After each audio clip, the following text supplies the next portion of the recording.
This channel does not promote any violence, harmful, or illegal activities. All content provided by this channel is meant for an educational and information purpose only. এবার গভীর রাতে হামলা চলে সাইফ আলী খানের বাড়িতে। একের পর এক ছুরির আঘাতে গুরুতর আহত হন বলিউড তারকা। সেই হামলার ঘটনায় এবার বাংলাদেশি চোখ। রবিবার হামলাকারীকে গ্রেপ্তারের পরে সাংবাদিক বৈঠক করে জানিয়েছেন মুম্বাই পুলিশ। মুম্বাই পুলিশের ডেপুটি কমিশনার গেদম বলেন, ধৃতের নাম মোহাম্মদ শরীফুল ইসলাম শেহজাদ। 5 মাস আগে সে ভারতে প্রবেশ করে বলে পুলিশের অনুমান। তার কাছে নেই কোনো ভারতীয় পরিচয়পত্র। তার বিরুদ্ধে পাসপোর্ট অ্যাক্টে মামলা দায়ের করা হয়েছে। অভিনেতা সাইফ আলী খানের হামলার ঘটনায় গ্রেপ্তার মূল অভিযুক্ত শরীফুল ইসলাম। 5 মাস আগে ভারতে প্রবেশ করে সে। বুধবার গভীর রাতের হামলায় গুরুতর আহত হয়েছিলেন বলিউড তারকা। সাইফ আলী খান হামলার ঘটনায় এবার বাংলাদেশ চোখ, এমনটাই জানা যাচ্ছে। অভিযুক্তের নেই কোনো ভারতীয় পরিচয়পত্র। থানের পানশালে হাউসকিপিং এর কাজ করত শরীফুল। তার বিরুদ্ধে পাসপোর্ট অ্যাক্টে মামলা দায়ের।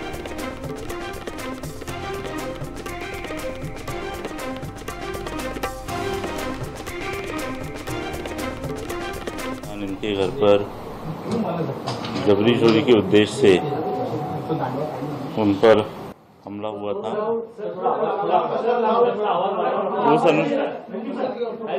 उस कारण से बैंड्रा पुलिस स्टेशन में गुना दाखिल किया गया है और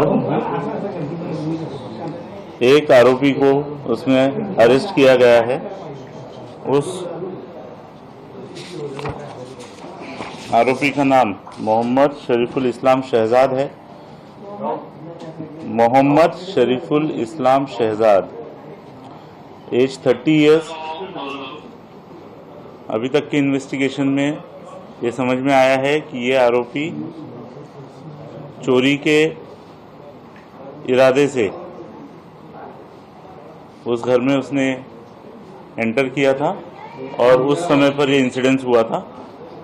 इस एक्यूज को कोर्ट में पेश किया जाएगा और पुलिस कस्टडी की रिक्वेस्ट की जाएगी और उसके बाद आगे का इन्वेस्टिगेशन किया जाएगा। ये जो आरोपी है, यह आरोपी बांग्लादेशी ओरिजिन का है, ऐसा हमारा डाउट है। इसीलिए एप्रोप्रिएट इस केस में एप्रोप्रिएट सेक्शंस की वार की गई है और उस हिसाब से आगे का इन्वेस्टिगेशन किया।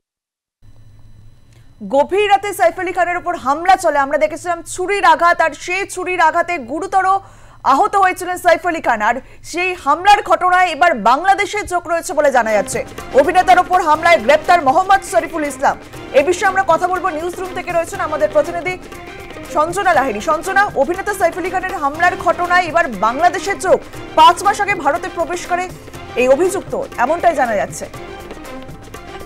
এখনো পর্যন্ত যেটা পুলিশের তদন্তে উঠেছে যে শরীফুল ইসলাম শাহজাদ তিনি বাংলাদেশের বাসিন্দা এবং তার কাছ থেকে এমন কিছু জিনিসপত্র পাওয়া গিয়েছে তার মাধ্যমে কিন্তু এটাই এস্টাবলিশ হচ্ছে তিনি বাংলাদেশেরই নাগরিক এবং তার কাছ থেকে ভারতীয় কোনো রকম কোনো পরিচয়পত্র বা কোনো কিছুই পাসপোর্ট বা এই সংক্রান্ত কোনো কিছু কিন্তু ভারতীয় কোনো কিছু উদ্ধার করা যায়নি। অর্থাৎ কোনো ফেক ডকুমেন্টসও তিনি কিন্তু এখানে এসে তৈরি করতে পারেননি এখনও অবধি যেটা খবর। তবে তার কাছ থেকে যেগুলো পাওয়া গিয়েছে সবটাই কিন্তু বাংলাদেশের, এমনটাই কিন্তু জানাচ্ছে তদন্তকারীরা।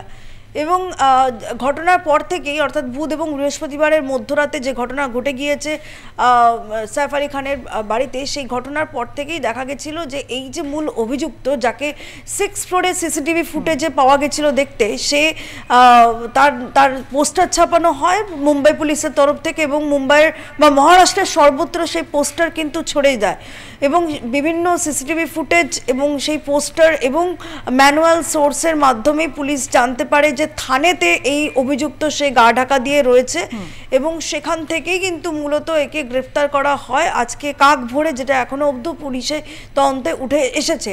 এবং এই অভিযুক্ত সে 6-7 মাস আগে মুম্বাই গেছিল এবং একটি হাউসকিপিং এজেন্সিতে সে নিজের নাম লেখায়, সেখানেই সে কাজ করছিল। বিজয় দাস নাম ভারিয়েই ছিল এখনো অবধি যেটা জানতে পারা গিয়েছে। তবে বাংলাদেশ থেকে সরাসরি মুম্বাই নাকি পশ্চিমবঙ্গ বা অন্য কোনো জায়গায় দীর্ঘদিন থেকেছে সেটা কিন্তু এখনো পর্যন্ত তদন্তকারীদের কাছে স্পষ্ট নয়। ইন্ট্রোগেশন চলছে এবং আজকে যেটা ইতিমধ্যে আমরা দেখেছি যে মুম্বাই পুলিশের জোন 9-এর ডেপুটি কমিশনার তিনি কিন্তু প্রেস বিবৃতিতে এমনটাই জানাচ্ছে যে সেই অভিযুক্তকে ইন্ট্রোগেশন এখনো অবধি চলছে এবং কি উদ্দেশ্যে সে এটা করেছে সেটাও কিন্তু জানার চেষ্টা করা হচ্ছে। যেমনটা প্রাথমিক তদন্তে উঠে আসে যে কিডন্যাপিং এবং তার থেকেও গুরুত্বপূর্ণ বিষয় ডাকাতি, এই দুটোই কিন্তু এক প্রকার উদ্দেশ্য ছিল এই অভিযুক্তের দীর্ঘদিন ধরেই, যার কারণে এই বাড়ি সে রেকি করেছে এবং ফায়ার এক্সিট কোন জায়গায় রয়েছে সেইটাও কিন্তু সে ফলো করেছে এবং সেই ফায়ার এক্সিট ব্রেক করেই কিন্তু ঘরের ভেতরে ঢোকা এবং যা দেখা যাচ্ছে যে প্রচুর সিসিটিভি কিন্তু সে এড়িয়ে যেতে পেরেছে। তো স্বাভাবিকভাবেই পুঙ্খানুপুঙ্খ রেকি ব্যতীত এই কাজ কিন্তু কোনোভাবেই সম্ভব না, যেটা অ্যাপারেন্টলি মনে করছেন তদন্তকারীরা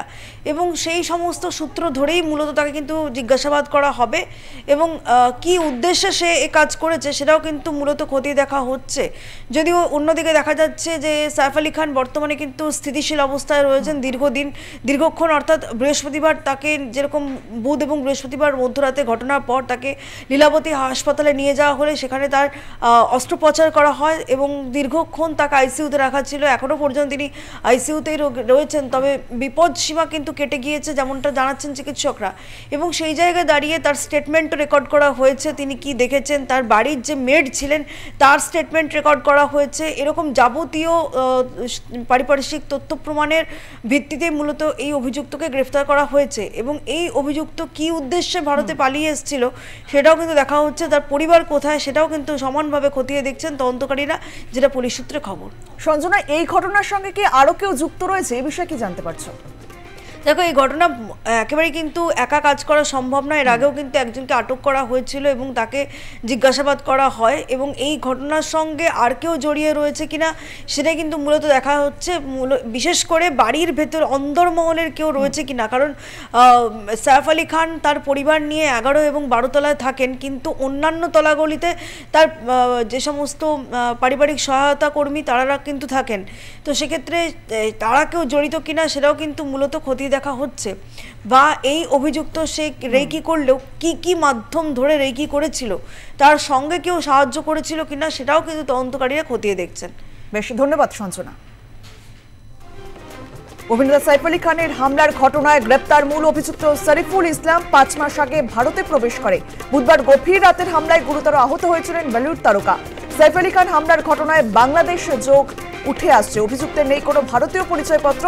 থানের পানশালা হাউসকিপিং এর কাজ করত এই শরীফুল, তার বিরুদ্ধে পাসপোর্ট অ্যাক্টে মামলা দায়ের।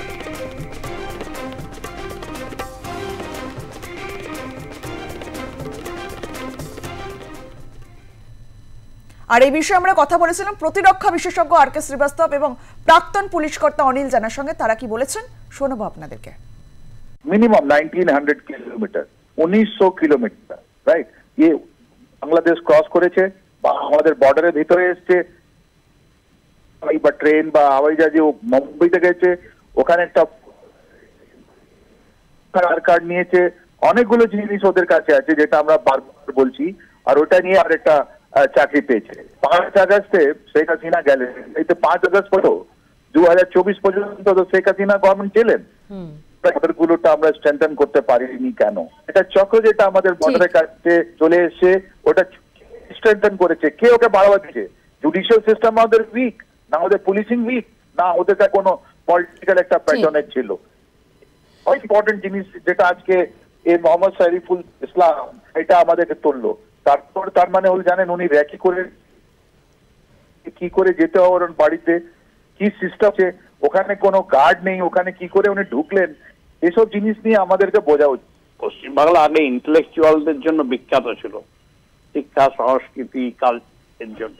এখন রোহিঙ্গা, জামাতে মুজাহিদিন, অনুপ্রবেশকারী বাংলাদেশি আমরা সাপ্লাই দিচ্ছি, মহারাষ্ট্রে দিয়েছি, দিল্লি দিয়েছি, সর্বত্র ছড়িয়ে দিয়েছি খালি আমাদের ভোট ব্যাংক করার জন্য। আর পরিণতি এটাই হচ্ছে, রাষ্ট্রের প্রতি যদি প্রেম না থাকে, ভালোবাসা না থাকে, দরদ না থাকে, খালি ভোট ব্যাংক করতে গেলে তো এই জিনিস হবেই।